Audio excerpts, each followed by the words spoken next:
a mais um Nomadcast, o podcast e videocast da Nomad, feito para você investir, navegar melhor nos mercados globais. Nesse episódio, a gente vai falar sobre fluxos financeiros e como o mercado global vem se movimentando no que pode ser uma nova era para as negociações de ativos globais. O convidado de hoje navega muito bem por dados de mercado e é conhecido por tirar insights valiosos dos fluxos financeiros que acontecem nos mercados. Mas primeiro eu vou chamar o meu parceiro aqui, Danilo Gliori, economista-chefe da Nomad, para se apresentar e chamar o nosso convidado. Oi, Paula. Prazer estar aqui. Einar, muito obrigado por ter aceito o nosso convite. Eu acho que a gente pode começar, como de costume, olhando um pouco para a sua história, né?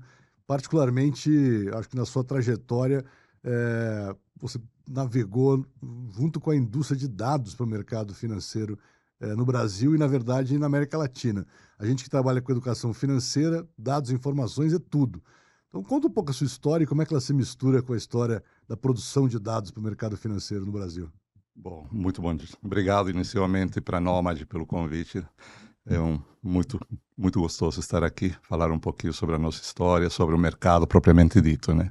O Einar é um engenheiro que começou como um bom engenheiro fazendo obras, mas num determinado momento eu acabei indo para o mercado financeiro, trabalhar numa empresa que ainda está no mercado, que talvez muitos de vocês a conheçam, que se chama Economática. Então, na Economática eu fiquei durante praticamente 26 anos, e nela a gente aprendeu a lidar com números e a poder tirar, basicamente, subsídios para poder conhecer melhor as empresas através dos números públicos. Dentro do mercado brasileiro e dentro do mercado latino-americano e estadunidense. Quer dizer, a gente cobria toda a América Latina, todas as Américas, exceto o Canadá, por assim dizer. E aí, sem dúvida, essa experiência nos ajudou muito a olhar para os números com viés muito diferente daquilo que normalmente as pessoas enxergam esses números. Então, sempre brinco com as pessoas, né? É um case muito interessante. Dívida é bom? E muita gente sempre me diz, depende. E eu falo, realmente, depende. Porque se eu falar que, por exemplo, o Einar se endividou em 5 milhões de dólares, muita gente dirá, pô, o Einar está numa situação perigosa, porque ele não vai conseguir pagar essa sua dívida, porque dívida, na verdade, é um bicho feio, né? Ninguém gosta de ter dívida. Mas se a gente colocar e dizer, o Einar se endividou em 5 milhões de dólares, porém, ele criou uma nova linha de produção que terá um retorno de um ROI, por exemplo, de 25% ao ano, com uma produção já garantida durante os próximos 5 anos. A dívida ficou boa ou a dívida ficou ruim? Então, muito depende como a gente enxerga esses números. E a gente, no tempo, graças principalmente à mídia e aos jornalistas, a gente aprendeu a enxergar esses números de formas diferentes e falar dos números de formas diferentes. Não simplesmente com o viés de isso aqui é ruim ou isso aqui é bom. E sim, obviamente, com uma visão muito mais abrangente, e por que não dizer, de uma forma muito mais lúdica.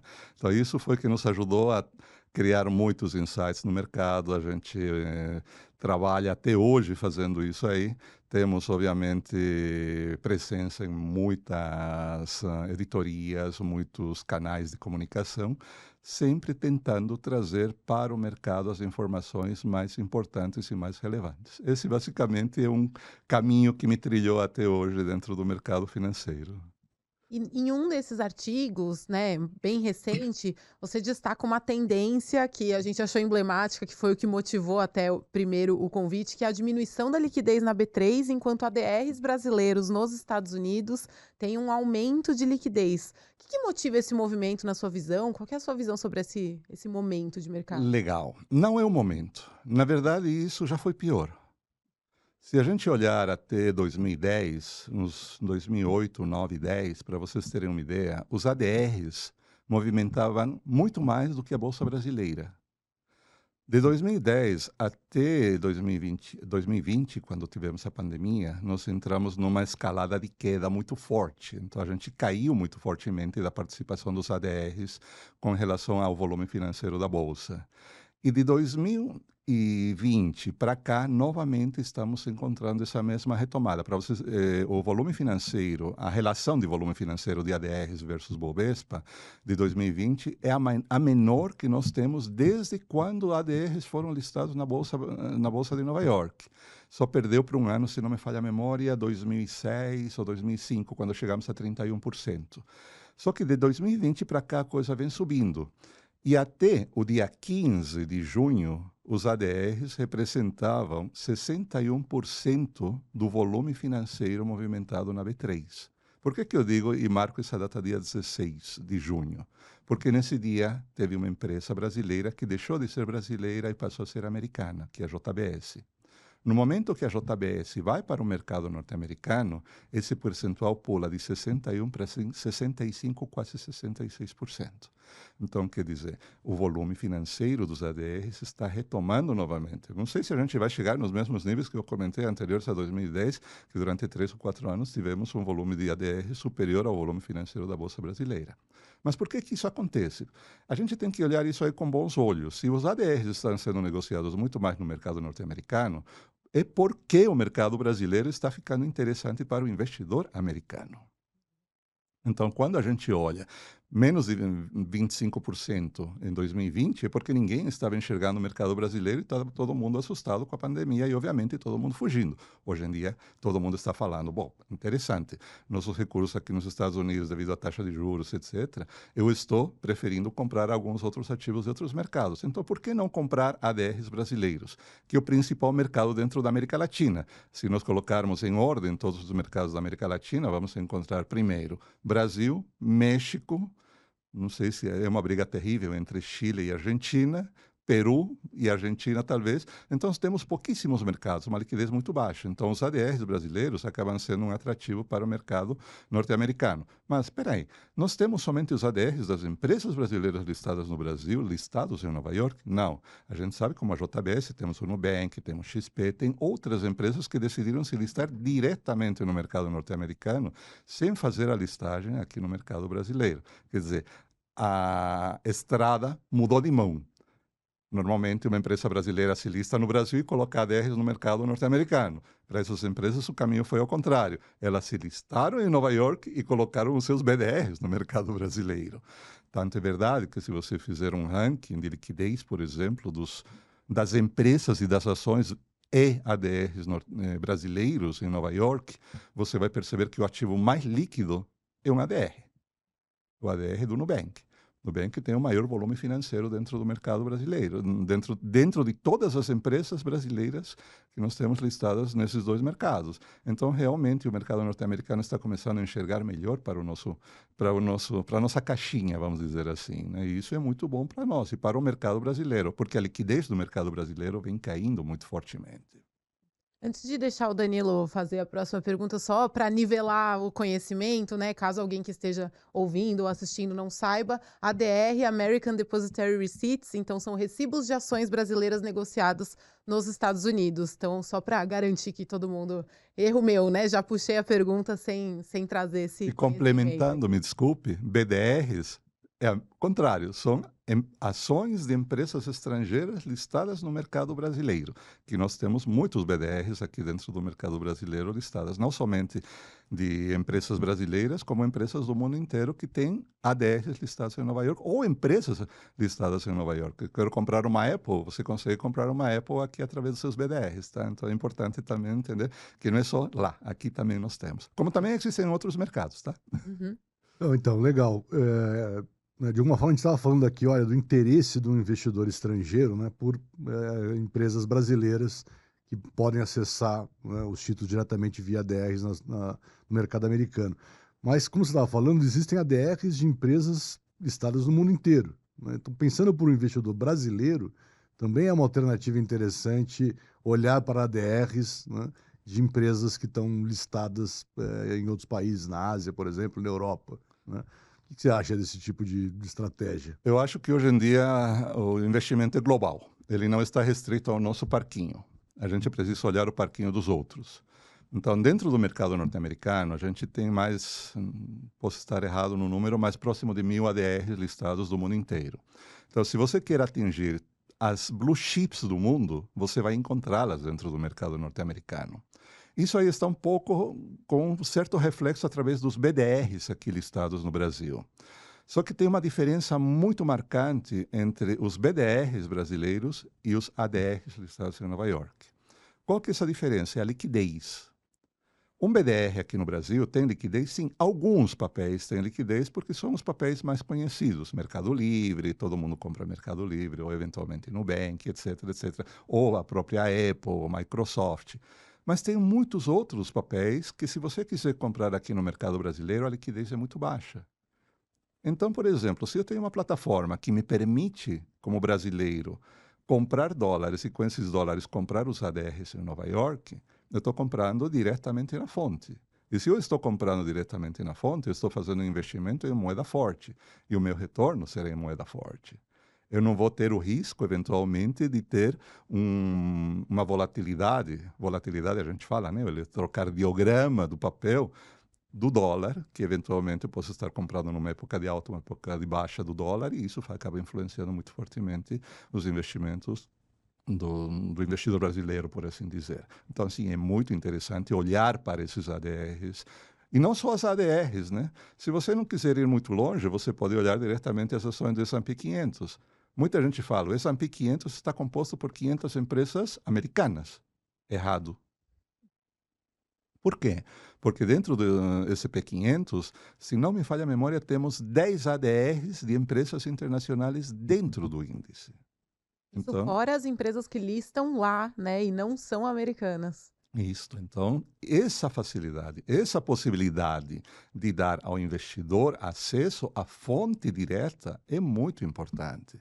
Isso, sem dúvida, todo mundo quer ter. O grande problema é as pessoas entenderem que isso é bom e que isso é viável e mostrar para eles que existem canais que permitem fazer isso aí.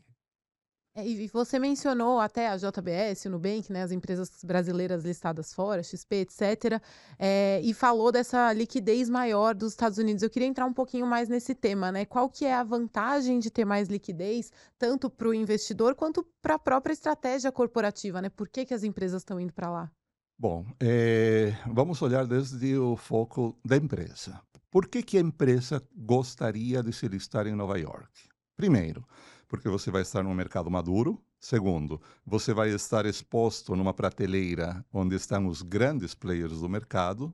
Então, sem dúvida, você vai, por exemplo, a JBS, um sonho da JBS, que acredito que vai se consumar, é poder entrar em alguns índices internacionais que hoje em dia ali não está.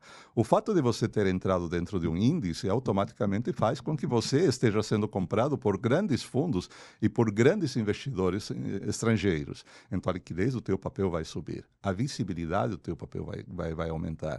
Só isto? Não. Você vai conseguir crédito muito mais facilmente. Porque quando a gente pensa numa empresa, como brasileiros, vamos dizer, Einar, pessoa física, que fala, eu quero fazer um empréstimo, eu vou no banco e eles me falam, a taxa de juros básica é de 15%.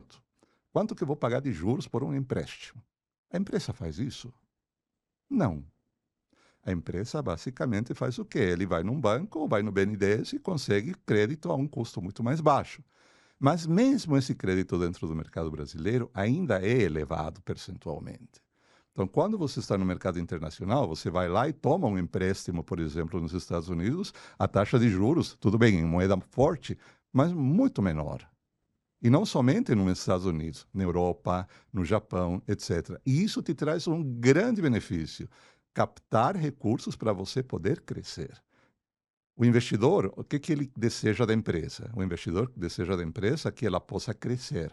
Existe um case muito interessante, não sei se quem está nos assistindo sabe, mas a Apple, por exemplo, durante muitos anos, os primeiros anos da sua vida, nunca pagou dividendos. Ela passou a pagar dividendos devido a um processo judicial de um acionista que ele queria que fossem pagos os dividendos. Que se não fosse esse processo, ele simplesmente continuaria não pagando os dividendos. E reinvestindo. E reinvestindo. Aí você pensa e diz, mas por quê? Nós brasileiros, desculpa, nós latinos em geral, queremos dividendos. Nós estamos, basicamente, pautados a querer dividendos, né? Mas o que é melhor? Eu receber o dividendo, colocar isso aí na minha conta e lidar com esse dinheiro para ter uma rentabilidade desse dinheiro, ou eu deixar esse dinheiro na empresa, que ela me dá uma rentabilidade muito maior, a empresa cresce, o preço da minha ação sobe e eu sou muito mais feliz. O americano pensa dessa maneira. Acho que tem questões culturais, né, entre investidores, que eu acho que é um tema interessante também para a gente explorar, né? Por exemplo, a questão dos ETFs. A gente estava conversando um pouquinho antes de começar aqui o podcast sobre a diferença, né, do mercado de ETFs, da representatividade do mercado de ETFs nos Estados Unidos e aqui no Brasil, né? Como é que você vê essa categoria de títulos dos ETFs? Os ETFs, na minha visão, são ativos adormecidos no Brasil. Eles precisam acordar. Por que precisam acordar? Porque hoje em dia, para você poder comprar uma Petrobras, uma Vale ou qualquer papel dentro da bolsa, você precisa ter algum analista, ou você ser um analista para poder verificar se essa empresa é sólida, se ela tem futuro, se ela tem múltiplos interessantes, se te traz resultados e, obviamente, com isso, se a ação vai subir. Se você não tem essa capacidade, você é obrigado a procurar um profissional. E se você não quer fazer isto, por que não compra um BOVA11? Por que não compra um S&P 500 ETF? Então, os ETFs podem trazer um grande benefício e é um trabalho que a Bolsa está fazendo de tentar popularizar muito mais os ETFs. Com relação à liquidez e ao volume que você comentou, nos Estados Unidos, para vocês terem uma ideia, se nós pegarmos o volume financeiro diário, o volume médio diário negociado pelas ações americanas, é X. Os ETFs representam 60% desse volume. Quer dizer, é um universo gigantesco. Quer dizer, tem muito para se crescer. Mas, obviamente, é uma questão cultural novamente. As pessoas precisam começar a entender que os ETFs estão crescendo. Há pouquíssimo tempo, inclusive, convido quem quiser, está na plataforma do Bora Investir, saiu uma coluna minha, mostrando como que está o comportamento dos ETFs brasileiros, mostrando o crescimento dos ETFs brasileiros no mercado brasileiro e como que os ETFs de renda fixa, por exemplo, começaram a aparecer já dentro do mercado. Então, existe já um crescimento bem interessante e hoje nós estamos no melhor momento dos ETFs desde que eles foram criados. Estou falando de ETFs brasileiros, não de ETFs internacionais, com volumes já maiores. Mas quanto que isso representa? 1,5% do volume financeiro da Bolsa Brasileira. Estamos no melhor momento, mas com 1,5%, equivalente a 1,5% do volume da B3. Então tem muito ainda para se trabalhar e muito ainda para se crescer. Mas é uma boa opção, sim, para qualquer investidor que não tem conhecimento de mercado e deseja investir, seja em bolsa, seja num determinado setor, dentro de um determinado índice e assim por diante. Será que isso também não tem um pouco a ver com a limitação de teses e ativos? Porque a gente tem aqui no Brasil a possibilidade de fazer um ETF de Ibovespa, né, BOVA11, que você comentou, um ETF talvez do IDIV, né, de pagamentos de dividendos, mas a gente tem ali um clubinho de algumas empresas, né, 30 empresas que são líquidas o suficiente para aceitar toda essa demanda de ETFs e dos fundos e dos institucionais, etc. Enquanto que nos Estados Unidos a gente tem ETFs de inúmeras teses, né? ETF de defensivos, ETFs de empresas de setores, né? Enfim, talvez tenha um pouco a ver com isso também. A liquidez nossa é pequena. Então, o que acontece? Se você pegar o volume financeiro de ETFs, eu falei que representa 1,5% da Bolsa Brasileira, mas se você destrinchar o volume financeiro dos ETFs, o volume todo está concentrado em 3 ou 4 ETFs. Uhum. Basicamente, confirma isso que você está dizendo. Temos poucas possibilidades. Mas, em contrapartida, nós estamos trazendo para o mercado brasileiro muitos ETFs. A Bolsa já trouxe muito ETF, como BDRs de ETFs. Mas ainda a liquidez não é tão interessante ou tão forte como nós gostaríamos que fosse. E o trabalho é realmente poder fazer com que isso venha a crescer. A educação financeira é uma coisa que é muito importante, né? Hoje em dia, nós precisamos que cada vez mais as pessoas aprendam o que são as finanças. Eu vou entregar um pouquinho a minha idade, mas, sei lá, uns 25 anos atrás, uma entrevista, numa determinada editoria me perguntou: o que você acha da educação financeira e da internet? E naquela época eu disse, daqui a 10 anos nós vamos ver muito mais gente conhecendo muito mais do que nós conhecemos hoje. Só que precisamos tomar cuidado para que esse conhecimento chegue da forma correta e da forma bem direcionada. Isso se confirmou, só que com uma vírgula no final. Muita gente fez as coisas de forma errada. Então fez com que muita gente fugisse do nosso mercado. Então a gente precisa tomar muito cuidado para não destruir o nosso mercado com as próprias armas. Então precisamos realmente fazer como a Nomad faz, como outras plataformas, outros canais fazem, trazer esse conhecimento e dizer o mercado é seguro, sem dúvida. Precisamos ter cuidado naquilo que a gente está investindo. Uma análise recente de uma coluna minha também, fizemos uma análise dos últimos 10 anos comparando o CDI e o Ibovespa. Hoje em dia, o Ibovespa em 10 anos está com uma rentabilidade superior ao do CDI. Só que você vê duas coisas.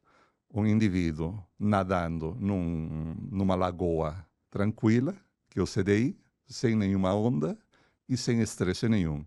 E a outra, um indivíduo nadando numa lagoa com bastante ondulação, com um pouco de vamos dizer assim, de adrenalina. Então, qual que é o teu perfil? Essa é a primeira pergunta. Eu quero aquela lagoa tranquila ou eu quero aquela lagoa com ondulações? Se eu quero tomar um pouco mais de risco, e aí vai novamente aquela premissa fantástica, né? Que mais retorno, mais risco.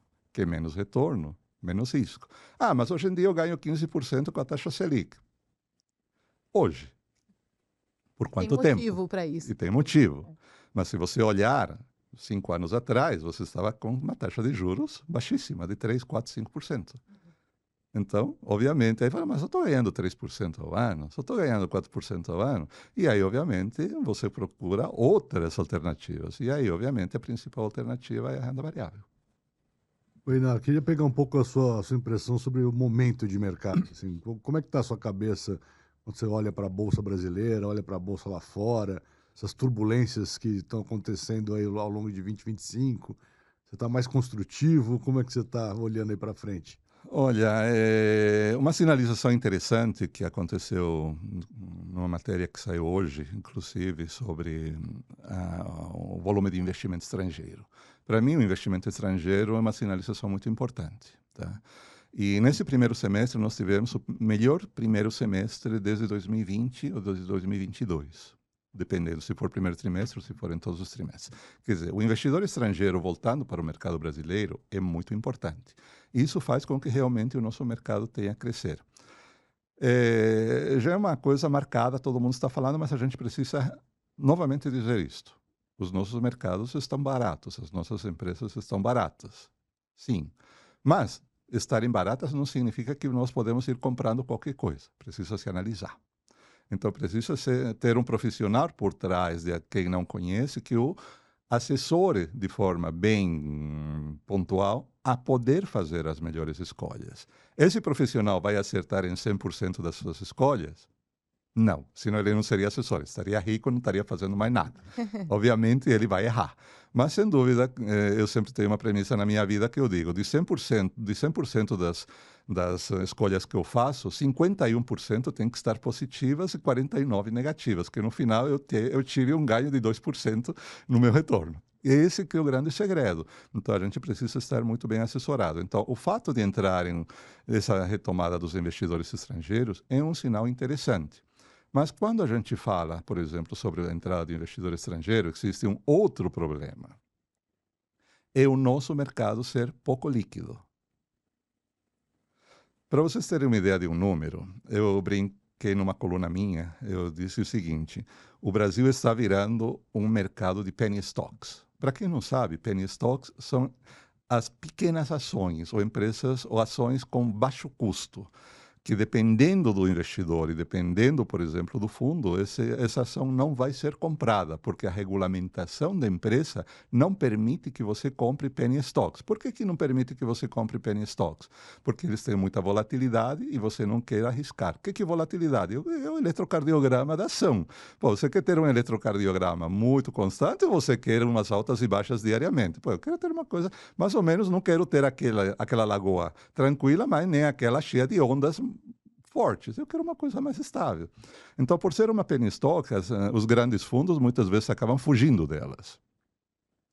Se elas estão fugindo, para vocês terem uma ideia, segundo a SEC, uma penny stock é considerada uma ação que vale menos do que $5. Opa, legal. Quer dizer que se vale menos de $5, um investidor ou um fundo estrangeiro não vai comprar essa ação. Sim. Vocês têm ideia de quanto por cento das ações brasileiras tem valor inferior a 5 dólares?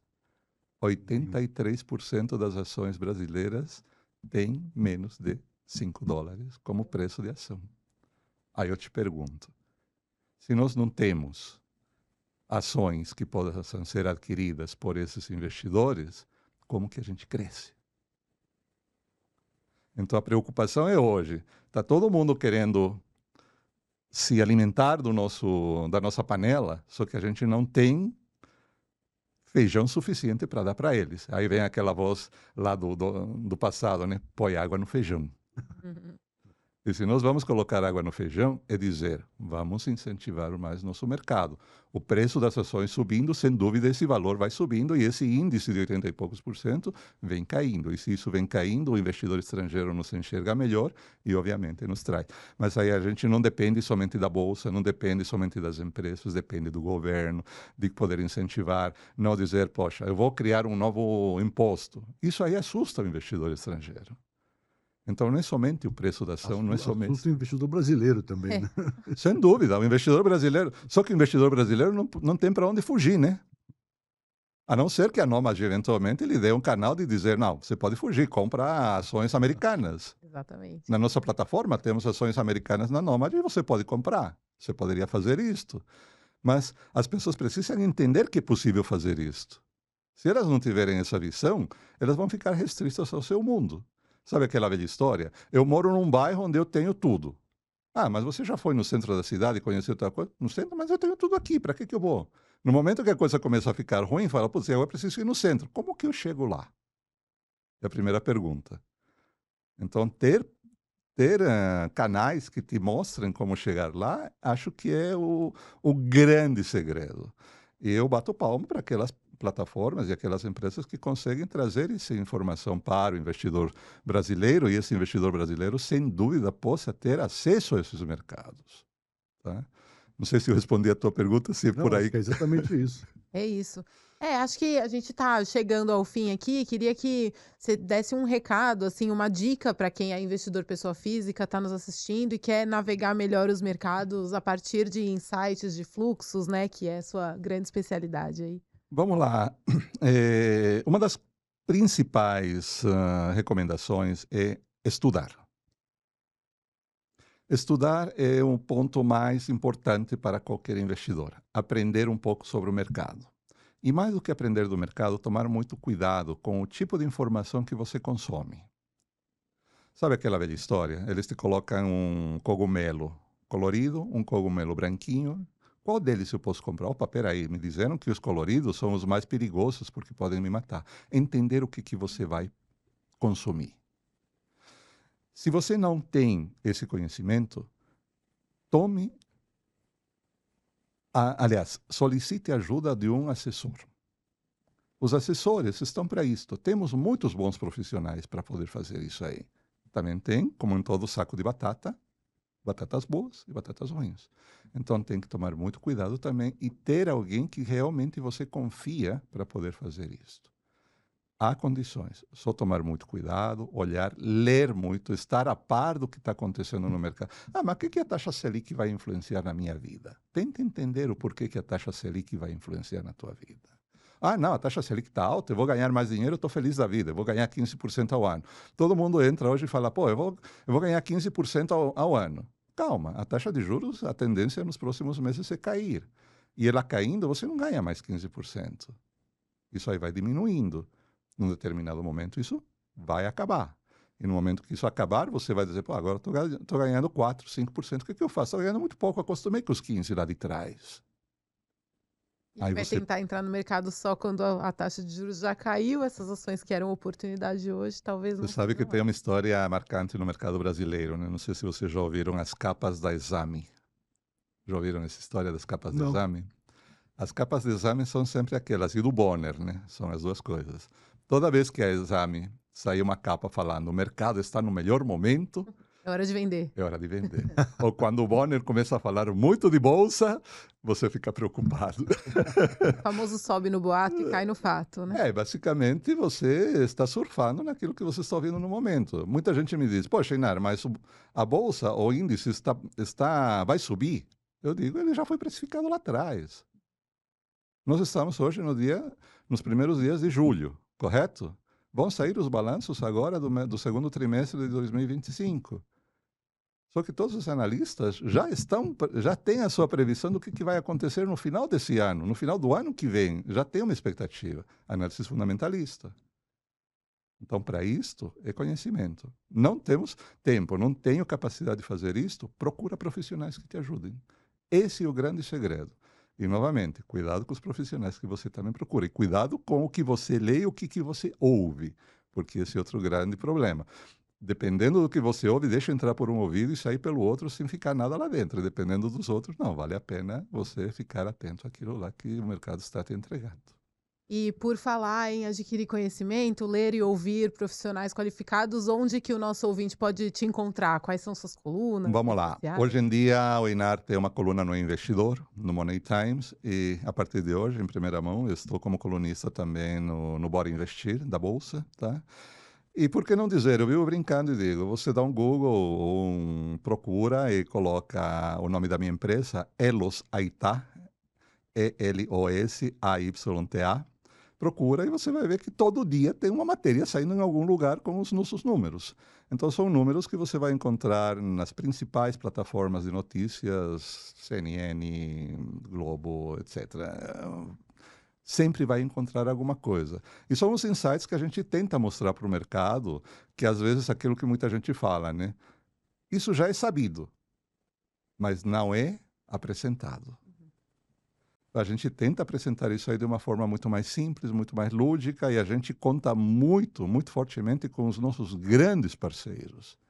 Aqui eu tenho que deixar registrado o meu agradecimento a todos os jornalistas financeiros do Brasil, os quais são os nossos parceiros, e consomem da nossa informação para poder levar para um investidor pessoa física, investidor institucional, etc., as informações da forma mais clara e pura possível. E uma coisa importante, com números oficiais e com números reais. A gente não inventa. A gente simplesmente trabalha os números e traz desses números resultados interessantes para poder, eventualmente, auxiliar a tomar uma decisão. Não é para tomar uma decisão, é para auxiliar. Porque uma coisa sempre vai auxiliar a outra. E um conjunto de coisas farão com que você tome a sua decisão da melhor maneira possível. Ótimo. Foi justamente o meu passado como jornalista que me fez lembrar de você. Sabia que ia ser uma conversa muito boa. Para quem gosta de redes sociais, também recomendo achar o Einar no LinkedIn. É verdade. Ele publica bastante. E siga também a Nômade nas redes sociais, Instagram, aqui mesmo no YouTube ou no Spotify, onde quer que você esteja consumindo esse podcast. Nos vemos ou nos escutamos na próxima edição do Nomadcast. Não perca também nossos outros conteúdos, Live Nômade. Estamos sempre aqui também para tentar trazer as melhores informações sobre mercados globais. Obrigada. Obrigada, Einar. Obrigado a vocês.